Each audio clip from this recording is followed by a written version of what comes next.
Olá, meus queridos amigos, sejam bem-vindos ao Centro Espírita Online, Casa de Jesus Conhecendo o Espiritismo. Sou Evelyn Freire e estamos juntos no estudo da Revista Espírita, ano 1858. Para mim, uma grande alegria contar com a sua participação. Para você que já nos acompanha, que segue o canal e que conhece os nossos estudos, muito obrigada pela sua confiança. E para você que está chegando agora, seja bem-vindo, seja bem-vinda. Aproveite e inscreva-se no nosso canal. Você terá a oportunidade de receber a atualização de todas as nossas aulas e cursos. E se quiser, aproveite e conheça também as outras redes sociais do Conhecendo o Espiritismo, no Instagram, no Facebook e no Telegram. Meus queridos amigos, hoje nós vamos dar continuidade ao estudo do mês de julho de 1858, estudando o Espírito Batedor de Bergzabern, parte 3, e ainda palestras familiares de além-túmulo, o tambor de Berezina. Quanto ao espírito batedor de Bergzabern, nós já havíamos estudado outras vezes em dois outros momentos. Kardec já nos tinha trazido depoimentos, informações, notícias que saíam no jornal de Bergzabern falando sobre a situação dessa jovem, dessa moça que era realmente ali envolvida em vários fenômenos de efeitos físicos e também de efeitos intelectuais. E aqui ele vai trazer mais um depoimento em relação a acontecimentos que se deram com essa jovem. Então, ele fala que os acontecimentos que serão aqui narrados aconteceram entre uma sexta-feira e uma quarta-feira de março de 1853. Na verdade, do dia 4 ao dia 9 de março deste ano. E começa dizendo que as manifestações tomaram um caráter de tal modo estranho que é impossível admitir a sua explicação por intervenção humana, que nós já sabemos que muitas das vezes havia ali pessoas que acreditavam que tudo aquilo poderia partir da própria inteligência da jovem, que de alguma forma realizava aqueles fenômenos. E aqui nós vamos identificar algumas situações que nos mostram realmente a presença de uma inteligência estranha à da moça.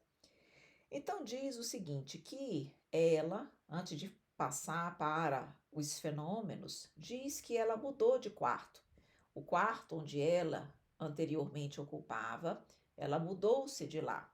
Diz aqui que ela foi instalada numa sala comum, onde, desde a noite até a manhã, havia sempre uma luz que ficava acesa, continuamente acesa, para que fosse possível observar tudo o que ali acontecia naquele cômodo. Aí diz, Filipina era o nome dela, ainda não se havia deitado. Achava-se com algumas pessoas que conversavam sobre o espírito batedor. Então ela estava ali, lúcida, acordada. De repente começaram a acontecer fenômenos de efeitos físicos com ela lúcida, com ela acordada, e ali vai realmente acontecer várias sensações estranhas, interessantes. Por exemplo, uma gaveta, a gaveta de uma das mesas, grande e pesada, foi puxada e empurrada ruidosamente e com extraordinária rapidez. Isso foi algo que aconteceu.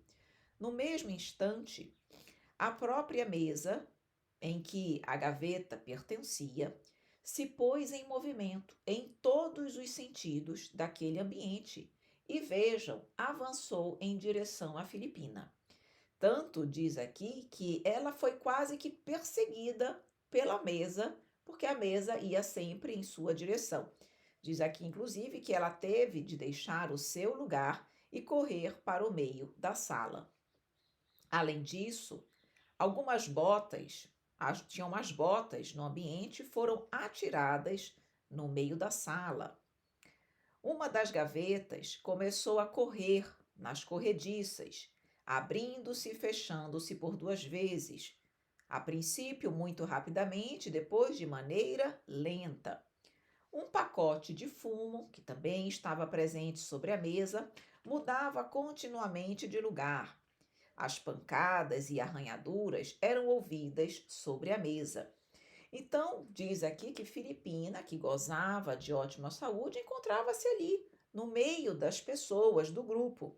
E diz aqui, e de modo algum se mostrava inquieta com as coisas estranhas que se repetiam. De uma certa maneira, ela já estava um pouco acostumada com tudo aquilo que acontecia. Então, nós vemos aqui claramente a mediunidade de efeitos físicos de Filipina, que realmente, em função dos fluidos do ectoplasma que ela liberava, acabavam oportunizando a esse espírito realizar esses fenômenos. E agora, um outro tipo de fenômeno vai ser demonstrado, porque num determinado momento Filipina sentou-se numa poltrona e caiu num transe profundo, que nós dissemos aqui e comentamos que era um transe sonambúlico, certo? E diz aqui, ela caiu em sono magnético, atirou-se numa poltrona. E vejam o que aconteceu. Diz aqui que a cadeira onde ela se encontrava se movia, ora para a direita, ora para a esquerda, ora para a frente, ora para trás, e que a uma ordem das pessoas presentes, a uma palavra de ordem, a cadeira girava, avançava, recuava com maior ou menor rapidez, ora num sentido, ora em outro. Diz que os pés de Filipina arrastavam-se no solo, como que paralisados, enquanto a cadeira realizava esses movimentos. E ela se queixava de dores de cabeça, gemia e punha as mãos na fronte. Interessante essa observação que, de uma certa forma, ela apresentava ali algum desconforto, alguma dor. Quando nós estamos tendo a oportunidade, por exemplo, de estudar o livro de William Crookes foi um cientista que estudou a médium Florence Cook, que materializava o espírito de Kate King. E quando nós estamos, o livro dele está à disposição, pode ser encontrado em PDF, disponível na internet. Lá consta uma informação semelhante com o que acontecia com Filipina, que em determinados momentos, principalmente quando, por exemplo, a luz batia na médium, que no caso da médium Florence Cook, ela também ficava em estado cataléptico, num sono profundo, sonambúlico, ela também apresentava, por exemplo, quando a luz batia, ela se mostrava desconfortável, como se ela estivesse sentindo alguma dor, algum desconforto, algo parecido. Então, de uma certa maneira, nós percebemos que durante os fenômenos de efeitos físicos, em alguns momentos, não em todos os momentos, determinadas situações, determinados fenômenos causam um certo mal-estar, um certo desconforto, até mesmo algum tipo de dor no médium que se encontra no estado sonambúlico. Então, nós vemos isso aqui com Filipina e nós vemos também no livro de William Crookes, que nesse exato momento eu não me lembro exatamente, mas é muito fácil, basta você procurar na internet William Crookes e mediunidade, Florence Cook, Kate King, que é o espírito, que você vai identificar ali, acho que Fatos Espíritas, tá? Eu acredito que o nome do livro é Fatos Espíritas. Se não for, é algo muito próximo a isso. Então pesquisem, estudem, porque o William Crookes traz ali os depoimentos de todos os seus estudos que ele realizou com a médium Florence Cook. Então é muito interessante, muito instrutivo. Fatos Espíritas, acredito que seja isso. Pois muito bem. Diz aqui também que uma campainha foi prendida à cama e que, logo que a cama começava a se movimentar, aquela campainha se movimentava junto e também realmente tocava. Mas que num determinado momento a cama se movimentava e a campainha não. O que mostra ali que o espírito, ele de forma propositada, movimentava a cama, mas não a campainha, demonstrando que ele conseguia interferir e atuar exatamente onde ele desejava, certo? E aí dizia aqui que a poltrona onde Filipina se sentou e acabou nesse sono magnético, ela se tornou de alguma forma mais leve. Diz que parecia muito mais leve do que de costume e que um dos assistentes, quando queria empurrá-la, não encontrava resistência. A poltrona parecia deslizar por si sobre o soalho. O que mostra que, de alguma forma, tinha uns fluidos ali, uma força que atuava naquela poltrona também para permitir que ela se movimentasse tão rapidamente, de uma forma tão lenta, como se ela não estivesse presa, chumbada ali, ela estava chumbada, mas enfim, presa com o peso normal ao solo, como se ela estivesse deslizando. Claro que ali nós identificamos que havia os fluidos que envolviam aquela poltrona para dar-lhe aquela leveza aparente. Pois muito bem, diz ainda que o espírito batedor executou na cama, à sua maneira, uma mesma música, uma mesma peça que era tocada na rua. Então, na rua passava ali uma música, uma banda tocando uma música e ele repetiu aquela música. Então, mostra mais uma vez várias formas de atuação de fenômeno de efeitos físicos através desse espírito batedor. E finaliza aqui as considerações dessas notícias que saíram no jornal de Bergsaber, que, num determinado momento, preocupado com os fatos que nós acabamos de comentar, o governo do Palatinato propôs a Sanger internar sua filha. Sanger era o pai, família. Internar a sua filha numa casa de saúde em Franktown. E isso aconteceu. A filha foi internada nessa casa de saúde de Franktown e lá os fenômenos aconteceram da mesma forma, sem que os médicos de lá conseguissem entender como os fenômenos aconteciam. Então diz que lá também deu lugar aos prodígios que se viu em Bergsaberna. E os médicos igualmente não conseguiram identificar-lhe a causa.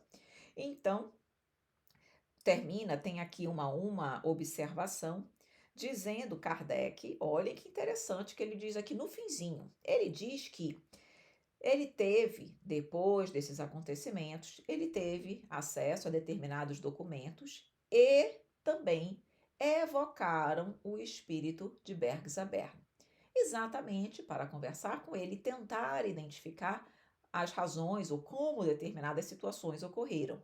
Então, Kardec diz assim: tivemos ainda, por evocação, explicações muito curiosas e instrutivas sobre esse espírito batedor, dadas por ele próprio.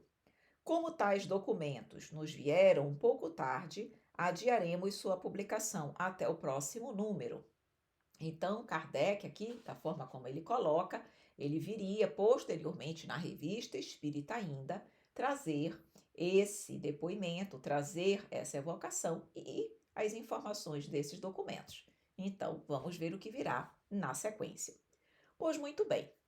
E agora damos início às palestras familiares de além-túmulo, o tambor de Berezina. Aqui foi um espírito também que se manifestou por golpes, diz aqui, por golpes na própria contextura da madeira, ora dizendo sim, ora pela batida dizendo não, e também por meio da tipologia alfabética. Lembrando que a tipologia alfabética é quando o número de batidas tinha uma representação de uma letra do alfabeto. Então, uma batida, letra A, duas batidas, letra B. E havia um intervalo entre as batidas para que se pudesse saber exatamente qual letra era aquela. E com isso ia formando palavras, frases, etc. Só que nesse caso, só uma informação aqui prévia. Tambor de Berezina. Berezina diz aqui que é um rio da Rússia, afluente da margem direita do Dnieper. E o tambor de Berezina, por que o tambor? Porque esse espírito evocado, ele era militar e a função dele, dentro que ele exercia quando ele estava encarnado, era exatamente a função de tambor. Então, exatamente como uma forma de identificar o que ele fazia, ele se autodenominou também, ele foi denominado do tambor de Berezina. Então, além desse médium, que havia um médium de efeitos físicos para oportunizar esses golpes, havia também um excelente médium psicográfico. Então, havia dois médios presentes no ambiente, e foi exatamente através da psicografia desse outro médium que essas perguntas aqui foram realizadas. Então, foi mais rápido, mais fácil, e ele pôde se estender nas perguntas, exatamente porque era psicografada, foi psicografada. E aí, esse espírito disse chamar-se Célima, ter nascido em Paris, morrido aos 45 anos e ter sido tambor. Pois muito bem, nós não vamos trazer todas as perguntas que foram feitas a ele. Nós vamos trazer aquelas mais interessantes, aquelas que nos trazem mais aprendizado.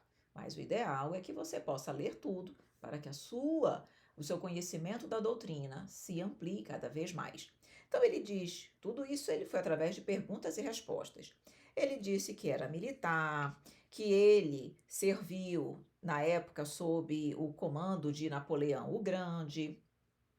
Perguntam para ele por que ele se manifestava por pancadas, mesmo sem ter sido chamado. Olhem a resposta dele. É preciso barulho para aqueles cujo coração não acredita. Se ainda não foi suficiente, eu vos darei mais. Mostrando então aqui que o objetivo dessas comunicações através de batidas era exatamente para fazer com que aqueles corações incrédulos passassem a acreditar numa força, numa inteligência diferente e invisível, que era exatamente provinda dos espíritos. E nós já sabemos que o objetivo das comunicações de efeitos físicos é essencialmente despertar a inteligência das pessoas para a imortalidade da alma. Diz uma pergunta aqui: vieste bater por tua própria vontade ou foi um outro espírito que te obrigou? Resposta: venho por mim mesmo e de boa vontade. Há um outro espírito, a quem chamais verdade e que também me pode obrigar, mas há muito tempo que eu queria vir.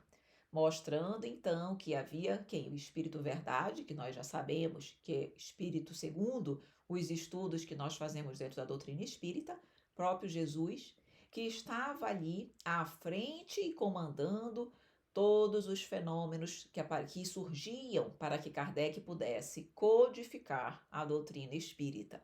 Mostrando então que, na verdade, ele estava ali, embora ele quisesse estar ali, ele estava submetido à ordem de espíritos mais elevados que poderiam obrigá-lo a fazê-lo. E só pode obrigar quem tem autoridade moral, porque a autoridade moral é irresistível. Então, o espírito mais inferior não consegue furtar-se ao desejo, à orientação de um espírito mais elevado.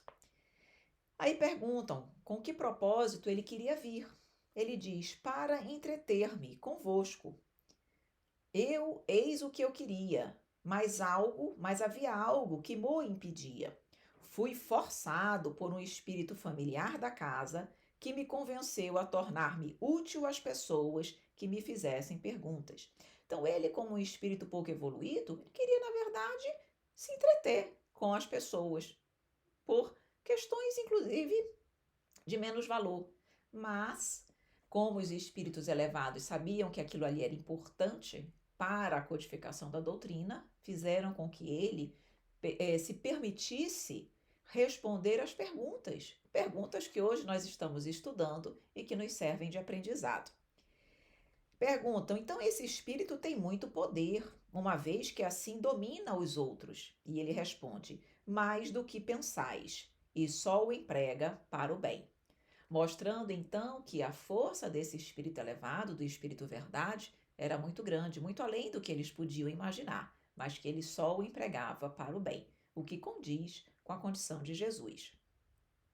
Aí ele diz que prefere a existência dele de espírito à do corpo. Ele prefere se ver na condição de espírito do que na condição de espírito encarnado. Prefere ser desencarnado, porque ele diz que na erraticidade eles estão melhores do que aqui na Terra. Ele diz: a Terra é um purgatório e todo o tempo que aí vivi sempre desejei a morte. Nos falando, então, da condição ainda da terra de mundo de expiações e de provas, onde nós aqui estamos, essencialmente para aprendermos, para nos depurarmos, mas não é um mundo feliz, onde nós nos sentimos plenamente felizes, embora possamos sim viver uma felicidade relativa e cada vez maior e melhor se nós a procurarmos nas alegrias da alma e não nas alegrias do mundo material. Mas então aqui ele diz, mesmo ele sendo um espírito batedor, vejam que ele não é um espírito elevado, tem um conhecimento limitado, mas ainda para ele, mesmo na condição de um espírito batedor, ele ainda preferia estar desencarnado do que encarnado. Aí ele diz que se fosse possível vê-lo, ele estaria com a aparência que ele tinha quando ele era tambor. Perguntam dele o seguinte: com que aparência você vê os espíritos? Ele diz: como se podem ver os espíritos, mas não pelos olhos, mostrando aqui a propriedade da alma do corpo perispiritual, que nós já sabemos que pela sensibilidade global, os espíritos, eles não veem com os olhos do corpo espiritual, eles não veem, não ouvem com os ouvidos, mas com o corpo inteiro, todo o corpo perispiritual vê, ouve, sente. Tudo é o que? Uma sensibilidade global. Então ele vem dizer, não pelos olhos, como nós vemos, já vindo, eles não sabem exatamente explicar como isso acontece. Nós já estudamos isso nas propriedades do perispírito, mas a resposta dele, na verdade, confirma aquilo que nós já sabemos, que a doutrina nos traz. Perguntam, e vê os outros espíritos com as formas que tinham em vida? Ele diz, não, nós não tomamos uma aparência, senão quando somos evocados. Fora disso, vemo-nos sem forma. Essa informação aqui é estranha, porque não é isso que nós lemos na doutrina espírita, segundo os relatos da espiritualidade. Lá, segundo consta, eles se veem na forma que eles resolvem adotar. Que quando eles são evocados, claro que eles escolhem uma forma para se apresentar, mas lá eles podem ter uma forma definida também. E que isso, claro, decorre da condição evolutiva de cada um, das pessoas, dos espíritos que sabem plasmar o seu corpo perispiritual como desejam. Mas quando ele diz aqui, vemo-nos sem forma, o que nos leva a crer? Sem uma forma definida, sem uma forma fixa. Assim como eu posso apresentar a aparência da minha última reencarnação, eu posso apresentar a de qualquer outra. Então, o que nos leva a compreender e a entender e a interpretar aqui é que seria sem uma forma única e exclusiva, fixa, mas conforme a vontade de cada um, o que vem realmente em conformidade com o que nós já estudamos. Tanto é que tem uma observação dizendo aqui que os espíritos têm sensações, mas as suas sensações não são localizadas, como quando tem um corpo, são inerentes a todo o seu ser. Sensibilidade global, que é uma propriedade do perispírito. Aí ele diz que quando ele bate sobre a mesa, ou debaixo, ou na espessura da madeira, ele não está dentro da madeira, ele está ao lado. Ele diz, não me meto na madeira, basta-me tocar a mesa. Então, vem nos mostrar que o fato de nós ouvirmos uma batida aqui não significa que ele está em cima da mesa, embaixo da mesa ou dentro da mesa. Ele está ao lado, mas ele querendo tocar na mesa, ele consegue fazê-lo. Ele tocando na mesa, ele consegue colocar, fazer o barulho, a arranhadura onde ele quiser, porque o fluido obedece ao pensamento e à vontade do espírito. Ele diz, como produzes os ruídos que fazes ouvir? Resposta, creio que por uma espécie de condensação de nossa força. Essa condensação da força, que ele não sabe explicar muito bem, é exatamente a vontade, o pensamento e a vontade que condensam os fluidos que são fornecidos pelo médium de efeitos físicos, pelos outros espíritos ali presentes, por ele mesmo. Ele consegue direcionar esse fluido para aquilo que ele quer realizar, para o fenômeno que ele deseja realizar. Tanto é que perguntam: poderias explicar-nos por que maneira se produzem os diversos ruídos que imitas, como, por exemplo, as arranhaduras? E ele diz: eu não poderia precisar muito a natureza dos ruídos. É difícil de explicar. Sei que arranham, mas não posso explicar como produzo esse ruído a que chamais arranhadura. Ou seja, ele realizava o fenômeno, mas ele não sabia como, exatamente pelo pouco conhecimento, pouca evolução que ele tinha. Então, ele realiza o fenômeno, mas não sabia explicar a causa, o que dá causa a isso. Por isso que é interessante estudar todos os espíritos, os bons, os imperfeitos, os elevados, porque você vai montando um quebra-cabeça. As informações, elas vão se repetindo e os mais esclarecidos conseguem explicar a realização e os porquês de determinadas situações. Então, nós já sabemos como isso acontece. Está lá no livro dos médiuns, quando nós estamos estudando os fenômenos de efeitos físicos. Mas o depoimento aqui desse espírito era limitado à sua inteligência. Quando ele diz, perguntam, quando a mesa se ergue no ar, sem ponto de apoio, quem é que a sustenta?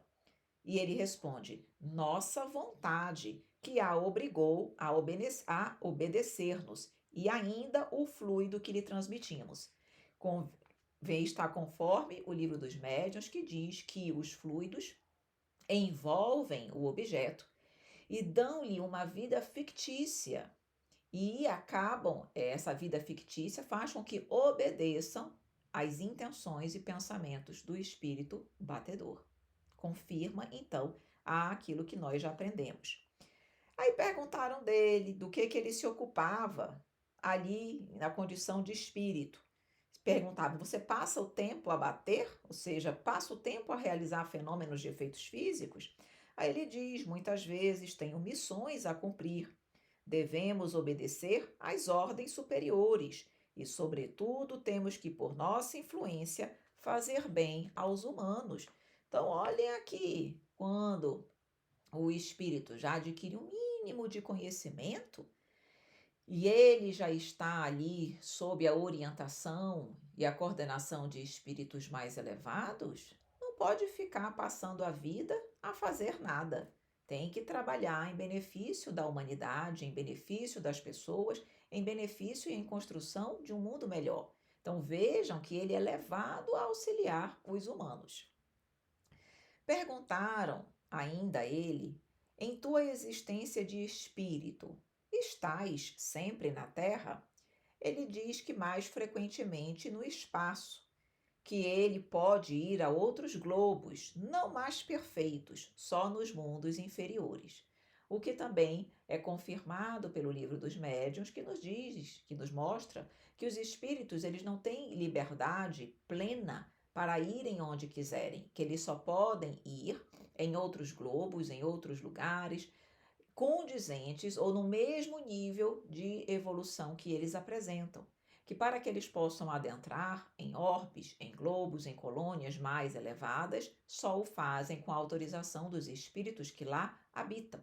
Então, quando ele diz que ele fica mais frequentemente no espaço e que ele pode sim ir a outro globo, mas não dos mais perfeitos, também é uma informação interessante que nós já observamos nos livros, nas obras da codificação.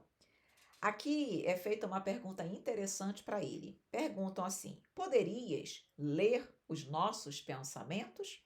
E ele responde: não, não leio nas almas, pois para tanto não sou bastante perfeito.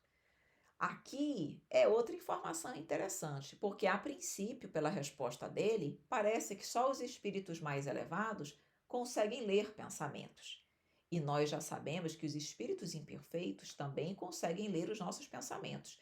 Tanto é assim que os espíritos que muitas vezes nos obsediam leem os nossos pensamentos sem que nós precisemos verbalizar, sabem o que nós pensamos e nos influenciam negativamente. Então, o que essa resposta dele nos mostra? Que, na verdade, ele não tinha o conhecimento de como fazê-lo. Porque não pensem que é chegar no plano espiritual que qualquer espírito desencarnado já começa ou já começa a ler, a perceber e a captar o pensamento dos outros espíritos desencarnados e encarnados também. Então não é algo que basta estar desencarnado para realizá-lo. Há necessidade também de saber como fazer, de compreender como o processo se dá.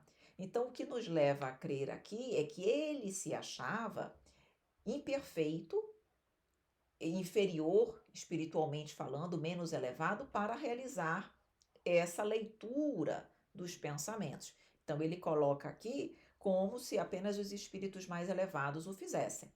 Mas nós identificamos, e a espiritualidade, em vários momentos, nos mostra que, na verdade, é uma condição de compreender a técnica da leitura dos pensamentos. Bom, e aí tem mais algumas outras perguntas que nós não destacamos porque não consideramos tão relevantes para o nosso aprendizado. E finaliza essa comunicação com uma observação de Kardec, que ele diz o seguinte: como se vê, este espírito é pouco adiantado na hierarquia espírita. Seus conhecimentos são limitados, mas tem bom senso, sentimentos louváveis e benevolência. Como espírito, sua missão é muito insignificante, pois desempenha o papel de espírito batedor para chamar os incrédulos à fé. Então, era uma missão pequena, porque ele era um espírito batedor, mas o objetivo era chamar os incrédulos à fé, ou seja, fazer com que nós pudéssemos despertar para as verdades espirituais. Aí diz: suas respostas têm a simplicidade da ignorância, mas nem por isso são menos instrutivas, como estudo dos costumes espíritas. É somente estudando todas as classes desse mundo que nos espera, que poderemos chegar a conhecê-lo e nele marcar com certa antecipação o lugar que cada um de nós pode ocupar. É preciso vê-la sob todos os seus aspectos. Então, ou seja, o mundo espiritual é preciso vê-lo sob todos os aspectos, conhecer as situações dos espíritos mais felizes, dos infelizes, entender o que faz de um espírito ser feliz, o que faz um espírito ser triste, ou mais imperfeito, ou sofrido no plano espiritual, como ele diz aqui, para que nós possamos, com antecipação, ter uma ideia da nossa condição quando nós retornarmos ao plano espiritual, porque por uma análise comparativa, nós temos condições de avaliar se eu sou parecida com aquele espírito imperfeito e, consequentemente, terei uma vida no plano espiritual mais próxima com a dele, ou seja, mais imperfeita, de um espírito menos evoluído ou não. Então, assim finaliza Kardec realmente trazendo então as suas considerações sobre esse espírito. E na próxima aula, nós vamos então ver os espíritos impostores, vamos ainda ver uma lição de caligrafia por um espírito. Veremos isso, espíritos impostores e uma lição de caligrafia por um espírito. Então, meus queridos amigos, terminamos hoje o nosso estudo. Espero que você tenha gostado, que tenha sido útil, que tenha de alguma forma trazido para você informações importantes, interessantes e que ajudam você a conhecer um pouquinho mais sobre a doutrina espírita. Se você gostou, curta a nossa aula, nós agradecemos muito. Se eventualmente você ficou com alguma dúvida, por favor, deixe nos comentários do vídeo e nós vamos responder para você com muito carinho. Mas, se você achou que este vídeo e acha que esse vídeo pode ser útil a alguém, compartilhe o nosso link. Meus queridos amigos, um grande beijo, um grande abraço e até a nossa próxima aula, se Deus quiser.